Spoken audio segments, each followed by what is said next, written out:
if that isn't screaming the holidays, I'm not sure what is. So let's turn on some lights, shall we? You know who's doing the best job, in my opinion, of the whole holiday season? Christopher Allen. I've been watching him for a few years now. I really enjoy him as a YouTuber. He has this lovely message of kindness, and he's me with 15 hours of sleep every night. So, yeah, so I'm just waiting for my husband to get home from work so we can do the Christmas decorating part with you. We can do it together for you. But this guy's just been fed. Do you need to go potty? Come, let's go potty. This guy needs to be fed and I need to do book reviews. All right, come. Go poop. Go. That's my boy. So, remind me to talk about the color of the pool right now.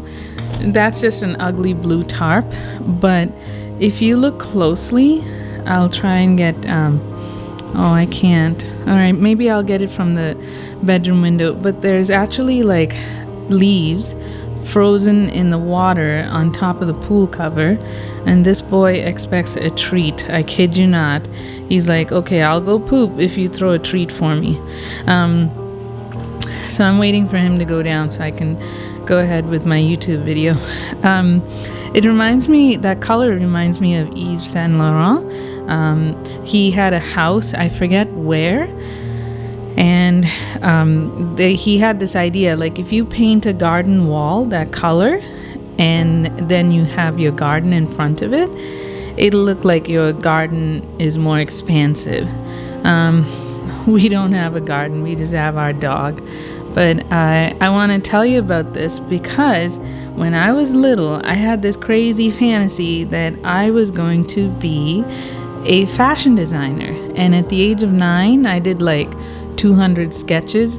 And yes, they were bad because I was 9 years old. But when I read Isaac Mizrachi's I Am, that's exactly what I kept thinking about the whole time, is how when we're children, we're like, anything's possible. I'm going to be a fashion designer. So I'm going to do the book reviews for you as soon as Spot comes back. And you're going to find what he demands. Oh, here he comes. That was quick. He's searching for treats. So he comes back from his... He didn't poop, by the way. There's no way he was that fast. I think he's either looking for deer or coyote. That's his thing. What are you looking at, mister? Just a really beautiful sunset? Okay. All right, come on in. We got to do book reviews. Yes. Do you want to do book reviews with me? Do you want to do book reviews with me? Huh? Can you sit? Oh, what a good boy. Gentle. I don't know how to teach him this command. He's 12. Gentle. No, that's not gentle. Oh my God, you're going to amputate a finger. Oh, I lost a finger. No, I didn't. It's all there. All right. Shall we go do book reviews? I think we should. Let's go, mister. Alrighty, folks. Not sure if you can see this. The next book is called Better Than Before. It's by Gretchen Rubin. These pillow covers have been sewn by my mom, and it's time to switch them out for the winter. So let's talk about Better Than Before. I don't want to tell you too much about my book because I want you to read it, but I have to tell you what you're getting yourself into. The first part of my book deals with minimalism. How did it happen? What made me, what drew me to it? Why am I so adamant on actually doing it? Why is minimalism important to me? So you're going to learn that. Something did happen. Of course, something always happens. So you learn that. Now, the second part of the book, something terrible happens. And the first part is embarrassing, but the second part, something not so good happens. And my premise is that happiness dictates happiness. Habits dictate happiness. It's been a long day. I'm tired. So, what are the habits that make us happy? Well, relationships matter. Our health matters. Doing work that's fulfilling matters. Feeling useful matters. Those are the feeling useful. Why am I here? What's the meaning of life? I'll let the bigwigs handle that. Right now, let's just deal with health. So, going to bed on time, eating healthy, exercising. These are things a lot of us struggle with, and so that's where this book comes in. So, Better Than Before came to me via my friend Anu. And you will hear about Anu because she's in the book. And she introduced the book to me, and she actually mailed the book to me, and she wrote a little card, and in it she said, "You are perfect as you are, but I think you'll get something out of this book." And that was Better Than Before. It was really sweet. So I read this book 3 times, and it's densely packed. So even though it's been read 3 times, and every time I read it, I learn something new. And I hope when people read my book, they feel that same way. They say, every time I read her book, I get something new. If these look familiar, it's because it belongs to our sofa. I just put slip covers over it. So my goal is to write an article for Helen, who I'll talk to you about later. She's a yoga teacher. I want to write an article, a newsletter every month, a column for her, and it's called The Minimalist Yogini. And I want to tackle the 21 strategies that Gretchen Rubin talks about to hack your habit game. So I'll give you one that I'm trying right now. It's the happiness strategy of pairing. Now, something I don't enjoy is flossing my teeth. I really don't like it. My husband's always on my case about not flossing, and I hope my dental hygienist doesn't see this because I don't floss. I don't enjoy it, don't like it. I'm too tired by the time it's time to go to bed. I don't want to floss my teeth. Well, guess what I do like? I really enjoy watching YouTube videos.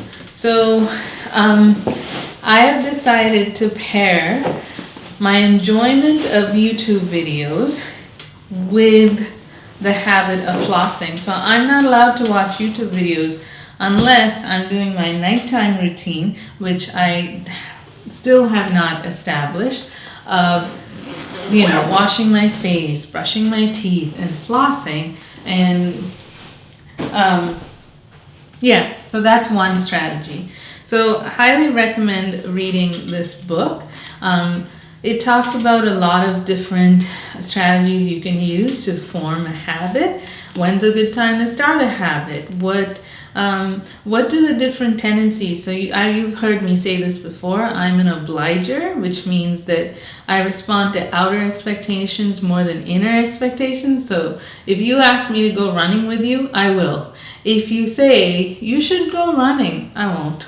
I won't do it. If you say you should lose 50 pounds, probably won't. But if you're in my driveway and you're like, we're going running, I'll do it because there's an outer expectation. But if it's just like, did you make a New Year's resolution? Yeah. Did you keep it? No. Because I don't have that inner accountability. So good book. And my goal is to use her book and actually do a deep dive and actually implement her strategies. And if you're interested, just email me and I'll just email a newsletter. You don't have to do anything fancy. You don't have to buy anything. Just email me and I'll do it for you. Okay, so there's a list of books here that I got from the library and I want to read. So Gretchen Rubin's Better Than Before. I would like to read The Intelligent Conversationalist. I would like to read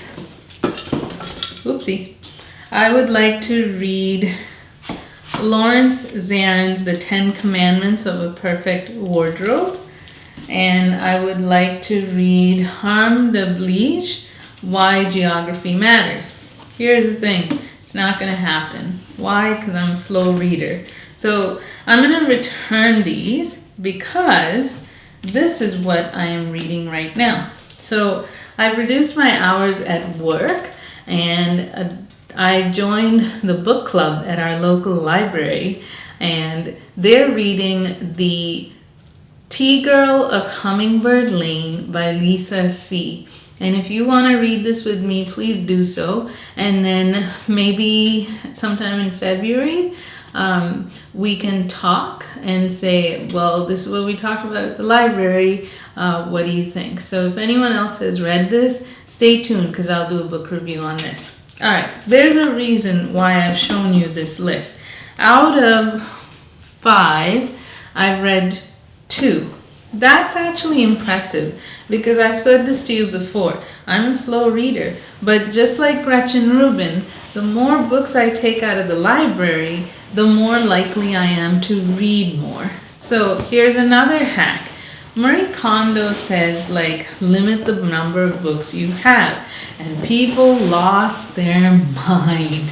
They're like, what? Did she say she only allowed to have 30 books? And then you hear all these minimalist wannabes say, I can't live without my books. What? And so even someone like me who's trying to adopt the habit of minimalism, I have to say I'm starting to hoard books again. So what I did was I did a giveaway of A Life Less Throwaway, and no one has won, by the way. So email me and I'll just mail it to you and you can be the winner. So she says, if you are not able to get through a book, or if you've only gotten through a book halfway, then the book has served its purpose. Let it go. I agree. There are books that I lost interest halfway, and you know what? It's fine. Let it go. So out of these 5, I got a lot of enjoyment out of Isaac Mizrachi and Gretchen Rubin. And I'm good with that. So all 5 are going to the library tomorrow. And stay tuned for the Tea Girl of Hummingbird Lane. We're going to do a review soon. The final book I am reviewing today is I Am by Isaac Mizrachi, and it is a really good book. I forgot to put the audio in when I was filming, so you can see me ironing and reviewing the book in the lower right hand corner. It is a great memoir. It's a story of his childhood in the Syrian Sephardic Jewish community and what it was like to grow up gay. He also mentions famous designers. A lot of them I actually didn't know, given that I absolutely adore fashion. And he also mentions show business greats like Liza Minnelli and photographers like Richard Avedon. But what I love most about this book is 2 things. One, his relationship with his mother, and I think she's the reason why he was able to blossom as an artist, and I think she's the reason why he keeps him grounded. If you look at him in interviews, he's always all over the place, and there's so much passion and animation in the way he speaks. And I bet when he's having brunch with his mom in the Upper West Side or something, she keeps it real, like, you look good in suits, you should wear suits more often. I really like that because that's like my relationship with my mom. And the thing I love most about this book is I get homesick for the East Coast, and it felt like I was back in New York when I was a teenager, or New York in my early 20s before getting married. Finally, I want to thank Tom and Fatima.